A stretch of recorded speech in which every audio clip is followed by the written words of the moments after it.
Okay. Ito po ay tungkol sa impeachment trial ni VP Sara. Ito kasing si Joel Chua bilang congressman, prosecutor, sabi niya, sa tingin daw nila ay hindi raw naaayon sa batas o wala sa batas itong certification na hinihiling ng impeachment court ng Senado. Okay? Isabi naman ng Senado, impeachment court ng Senado, ay meron daw silang kapangyarihan na gawin iyon. Okay? Ngayon, alam po ninyo mga kababayan na, ako sa tingin ko kasi sa napansin ko lang itong si Congressman Joel Chua, kapag ang kanyang kausap sa kanyang mga interviews, sa kanyang mga press con, kapag ang kanyang kausap ay mga reporter, litaw na litaw ang kanyang pagiging abogado. Okay? Pero kapag ang kanyang kausap ay kapwa niya abogado, siya naman ay lubog. Siya naman ay lubog. Example niyan ito noong one time na umattend po ng hearing si VP Sara, doon sa hearing na kanyang ginawa, hearing ng Committee on Good Government, na kung saan ang chairman ay si Joel Chua.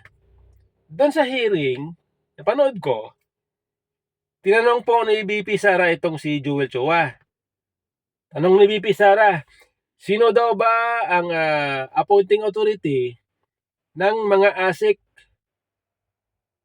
Assistant Secretary na mga iba't ibang departamento ng gobyerno, halimbawa DepEd, ng health. Okay? Appointing authority hindi na tanong. Sino?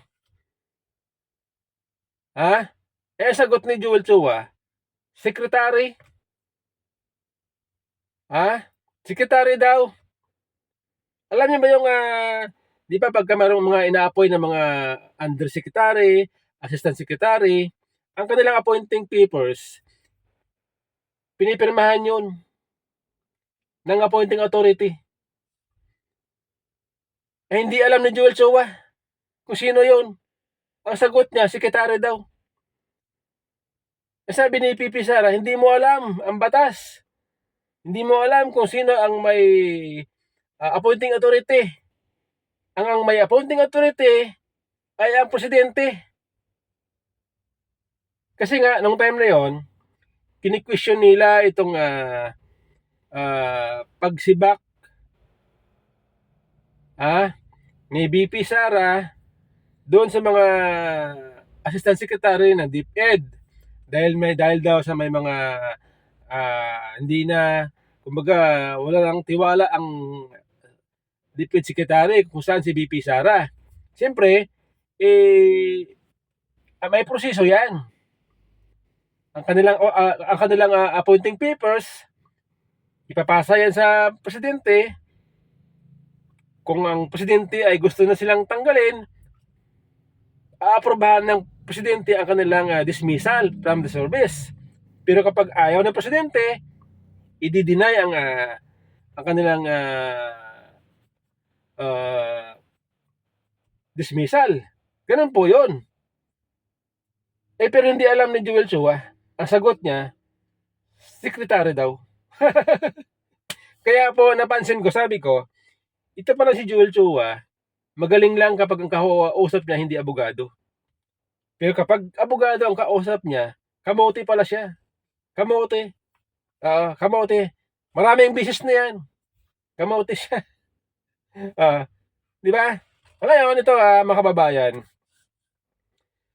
itong si Congressman Jude Isidre, sabi niya, pakiusap niya, wag na raw daanin sa mga technicality itong issue ng impeachment trial.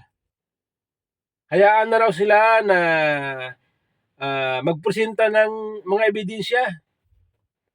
Ituloy na raw ang trial. At kung malakas ang ebidensya, kung guilty, i-convict na si VP Sara. Kapag daw ay mahinang ebidensya, i-acquit si VP Sara. Huwag na raw daanan sa technicality. Okay? Ngayon, sabi ko, naisip ko, di ba ang isang akusado, inaakusahan mo, kinasuhan mo, karapatan niyang kumuha ng abogado, magbayad ng abogado, para ipagtanggol siya. Okay? Ngayon, itong abogado, lahat gagawin niya para maipanalo niya, madipinsahan niya ang kanyang kliyente. Dahil kapag ang abogado ay anga-anga, kapag talo ang kanyang kliyente, baka susunod, baka wala nang kumuha sa kanya.